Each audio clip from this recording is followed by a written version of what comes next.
Good afternoon, everyone. Welcome to the Mental Health Awareness Initiative. And today we have Mr. Vijay Nallawala from Mumbai. He's a founder of Bipolar India and a mental wellness warrior. Welcome to the show, sir. Thank you, Hina, for having me on your podcast, and a good afternoon to everybody here. Uh, it all began with my personal journey of living with bipolar disorder.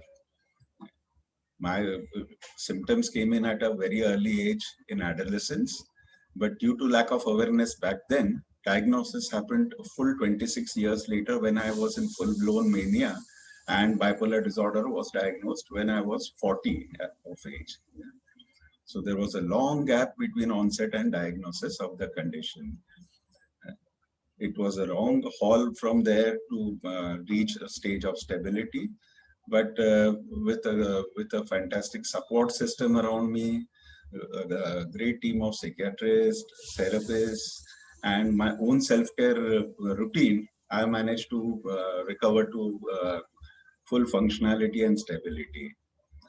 My journey of struggling with this condition at a time when the awareness was so low made me realize that there was a need for a community around mental health, which would help people understand what they were going through, increase awareness levels, and also allow them to participate in conversations because the awareness was the opportunity for such a platform was non-existent at that time, because we started way back in 2013 when Bipolar India was founded initially as an online platform.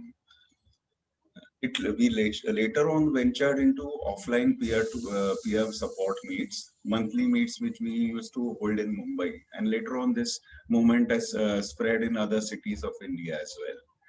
And it's been a learning journey and a fulfilling one at that. Yeah.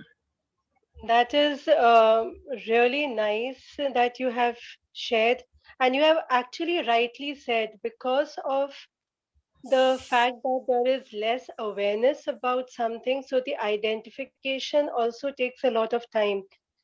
And precisely for that reason, if I may recall that in one of your write-ups, I had read that this was a villain in your life, the Uh, bipolar. oh, yes. See, you would agree that we go through a phase of transition, right? Yeah, at various points of the recovery journey, because it's not linear. Initially, we get overwhelmed when the diagnosis comes in, and especially when the condition is very severe. Yeah. So I would guess at that point of time, it was a villain for me. And then along the way, I befriended the condition. It lost its grip over me, and now it hardly plays a role in my life, so to say. Yeah, it's a transition. Uh, because as we learn to deal with the condition, increase our own resilience and coping mechanisms, the illness it becomes lesser and lesser of a threat. That is a wonderful transition for for everybody who is battling with this bipolar. If you could explain to our listeners what actually is bipolar. Sure. Uh, Bipolar disorder is a severe mood disorder.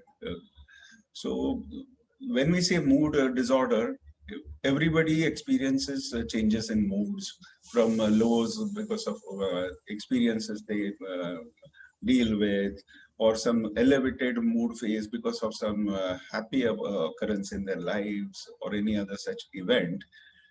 Here we are talking about mood swings of very extreme natures. In the sense, when a person is in a depression, the depression would be so severe that for at times, some months together, the person has no energy to even get out of bed or to do anything worthwhile in life. The sense of hopelessness can be unnerving, and I mean, it appears that there is no end to the dark tunnel one is walking in. And at the extreme end of the polarity, that's why the term bipolarity is the elevated mood phase, where when the mood is so elevated, the energy levels are very high. One feels supremely confident about abilities. Uh, the thoughts are racing at a very high speed, and one's sense of ability to do things is exaggerated. And at once the one crosses the stage of psychosis, and then one reaches the level of delusion and has false beliefs about ability, that I can accomplish this, that I am a superpower, I have some superpowers within myself. I even believed that I was a version of God. So you can imagine the havoc it causes in the person's life and in the people around him. Very true. And it is also very painful for the family members who have someone who's identified with it, and till the point wherein no prescription or diagnosis is not done properly. So, what would you recommend as from the mental health, care aspect? What should, if a family member sees someone in their family as they are having the mood swings that you have mentioned, the extreme one, how should they go about? Uh, Firstly, I would say, uh, see, to identify this kind of an illness for a lay person is very, very challenging, right? Because Right. even for a trained professional, there is often, misdiagnosis. There are a lot of cases of misdiagnosis, especially because the symptoms of bipolar disorder overlap many other conditions. For instance, if a person is examined in the depressive phase of mind, the symptoms are very similar to major depressive disorder, right? So, I mean, if nothing else, at least, a consultation with a mental health professional should be encouraged to such a person to help them identify the condition, right? I mean, and then the call can be taken whether there is need for any medical treatment for the same, with any other form of support is needed for the person to overcome that challenge. So it might be difficult, even despite the growing level of awareness and all these factors, for a lay person to, put a finger on what exactly the diagnosis is always going to be a challenge. So professional help needs to be sought at such times. And once the professional help is taken in, do you suggest that this thing is treatable? Certainly is. And it's not only about my experience. In our community now, we have close to 400 members. All right. And it is so, heartwarming to see many of them are living functional, rewarding lives. Yeah. So, with a protocol of discipline, uh, seeking a psychiatrist's opinion on your condition, and what is the regimen to be followed to bring the mood swings to the minimal, and thereafter to a high degree of stability. All this is achievable. Yeah. So the severity of the condition is, if it, I mean, one need not get overwhelmed with that aspect of it. This is manageable and very much treatable. So that is the message I would like to give the listeners. That is very comforting because, sometimes people withdraw from follow up, thinking that no, again, it'll be labeled, or it's like you will be called at someone with some disorder. But listening to you, it is really very encouraging, and would suggest to our listeners, if at all you have been identified with bipolar in the initial stages, or in any stage the doctor says so, it is always manageable, as Sir has said and shared, and it is treatable also. You will be functional and moving on in your life. With this, sir, I want to ask you, how do people connect to you if they want to join the community? There's a simple way, especially with privacy in mind. Of course, many people just put in a comment on our website, but then they are exposing their personal details, right? So there is a contact us form on the website itself, yeah, where a person can fill in all the details. And through this channel, we are receiving requests for membership almost on a daily basis in our community. And it's a community which is open to everybody, and there is of course no fee for this. This is the volunteer movement, for us and by us. That is really very, you know, nice and supportive. If you could just say the website wherein people could register themselves if at all they need that support. Yeah, sure. It's bipolarindia.com. Okay. So it's a request to all the listeners, all those who are going through this bipolar disorder or are having elevated mood swings on and off. They can just go and join in as a community member and discuss about it. What should they do or what should not be done? So I'm sure you'll get all the support system. What actually happens in this community? I'm just interested to know. How does it function? Oh, yes. So, see, the most encouraging part of the community is, I mean, the essence of the community is, even a person in great struggle and strife will not hold back from trying to be of help to another person who is in difficulty. Yeah. This is an observation that really sort of raises hope in humanity and in our sense of compassion. I suppose our struggles overlap to a large extent, and that is why we develop a sort of a bonding within ourselves. Yeah. And the sense of belonging is something which many of our members say that they have not even experienced their such a feeling even within their families, right? This is the sense of the connect that happens within the community. So we do not advise much on the medical front because we are not competent to do so, but our prime approach is a holistic approach towards healing. Yeah.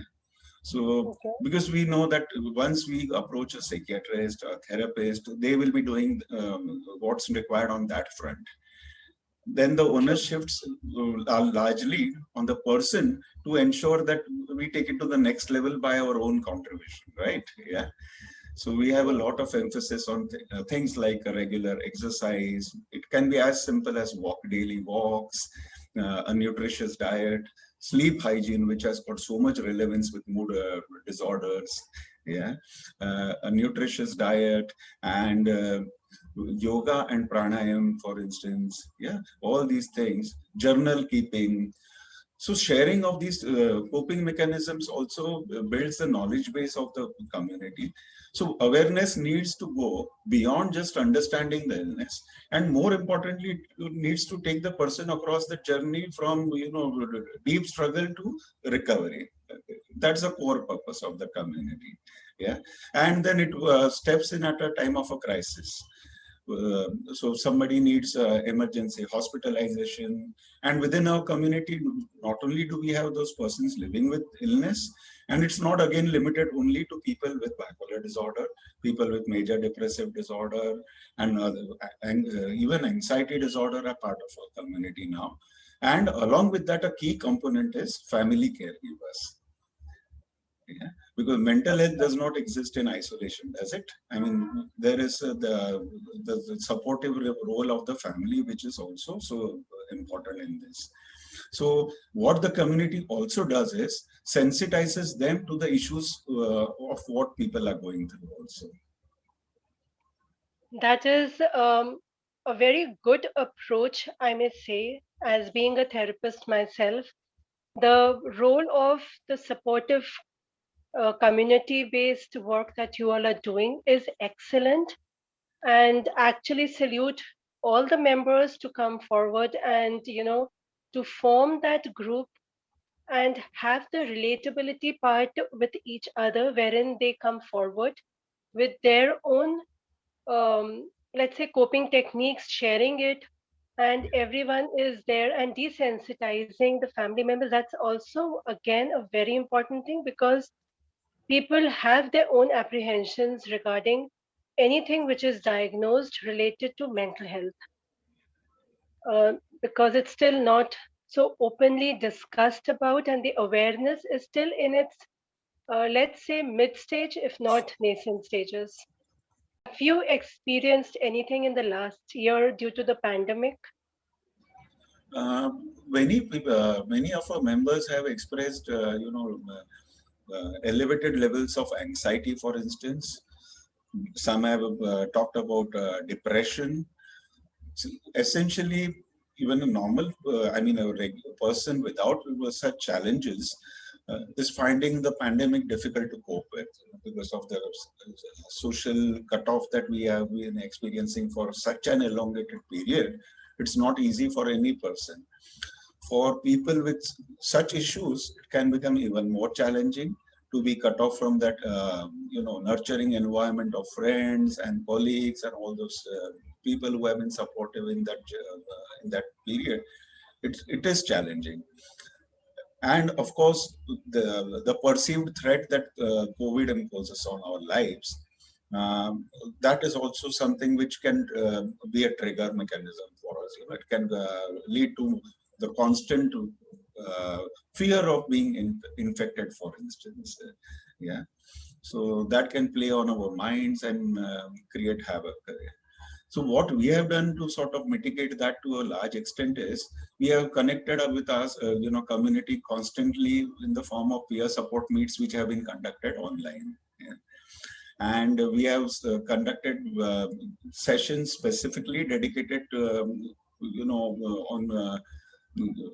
on topics which would help them nurtured and supported during this period. For instance, demonstrations of yoga and pranayam, sessions by nutritionists, by psychologists, and so on. So it is being sort of trying to be connected, even at, if not in physical form, but at least virtually through these meets during this entire period. That is very supportive and, of course, encouraging to all the members. Yes, they have still an outlet to vent out whatever they are feeling in this pandemic situation. That is very good. Before we wind up the session, do you have anything to say to our listeners? One thing which is very important is the hesitancy that we begin with when first diagnosed, or when we suspect that there are some, there is a possibility of a mental health diagnosis. Because of the overwhelming stigma that, we are, that sort of creates a barrier in our opening up, that can act as a, barrier in seeking professional help. And this also applies to family caregivers, because the stigma is not only related to the person himself or herself, but even the family members sometimes hesitate in going to a professional. That is one thing. And more importantly, I've already talked about even severe mental health conditions being treatable, and that one can be functional. I think the central message that my life has taught me is that whether it is bipolar disorder or any other mental health diagnosis, one needs to put things into perspective and look at the larger picture. Bipolar disorder now is a very insignificant component of my life. Yeah? One needs to realize that there is something beyond the illness. We can't allow that to become our identity. Life is much more vaster than our illness. We are human beings first and foremost. We are resourceful, and we need to trust our journeys. So, believing in oneself and taking life as it is in our own stride, if I have to say. Right, because and trust the support system that we have around us, whether it is in family caregivers, the mental health professionals. And it is important to seek the right sort of professionals also. That I would emphasize on that also, Hina, because once you engage a professional, that advice can be critical, yeah, in your recovery journey. So seeking a mental health professional with care, whether a psychiatrist or a therapist, is also important. And then entrusting them to sort of lead you on the path to recovery. That is absolutely correct. To trust the support system, to trust the therapist or the psychiatrist one is seeking help from. And then also, I would now add on to that, those two factors is also to connect with you and to be a part of the support community group that you have created. It would be wonderful, that people realize that there is a support system and it is okay to join that support system and discuss what they are going through because that will be non judgmental and that is very, very important. Yes, I would. I mean, what you have said is so important. That safe space, as we call it, where people can open up, and we talk about the stigmatizing environment in society. There are cases where people can't open up within families, and they share their deepest of secrets within the community. So you know that even that opening up is therapeutic, right? And then they have got non-judgmental listeners to their stories. Right? So the environment is really conducive to engaging with one another in conversations. That is a really very important discussion that we have in this episode with you, Mr. Vijay Nallawala. And I'm really thankful to you that you came forward and accepted my invitation to speak about such an important topic because we are, coming across that people are being clinically identified to be having bipolar disorder. And okay, fine, the medication is there, the therapeutic part is there, but support group has its own importance. So nice to know that you have come up with this support group and it will help many without, telling their family members also. So it's I a would nice. just Sorry, I would just like to add one more thing, Hina. I would be amiss if I did not mention our panelists on Bipolar India. We have a psychiatrist on board, Dr. Milan Balakrishnan. We have got two psychologists in Habobi Bhagwagar and Zinat Jahan. They have been lending selfless support as and when required. Right. So, and plus the support that we receive from the yoga trainers and nutritionists who are coming in without any financial expectation from us. Yeah, so we need to mention these kind of supports that the community is receiving over the years. So on the behalf of all the listeners, you can thank them in person for their selfless work. Hope to connect with them also in future for their views about mental health awareness. And with Sure. that note, I would like to end the session. Thank you, Mr. Vijay Nallawala, for being on our show. Thank you very much, Hina, for allowing us to share our story and for taking the connect of Bipolar India so that they can join in with the community. Thank you very much, and thank you to the listeners for listening in to us. Thanks a lot. With that note, we end the episode for the day. Hope to see you tomorrow with another episode and another speaker. Same time. Take care and be safe.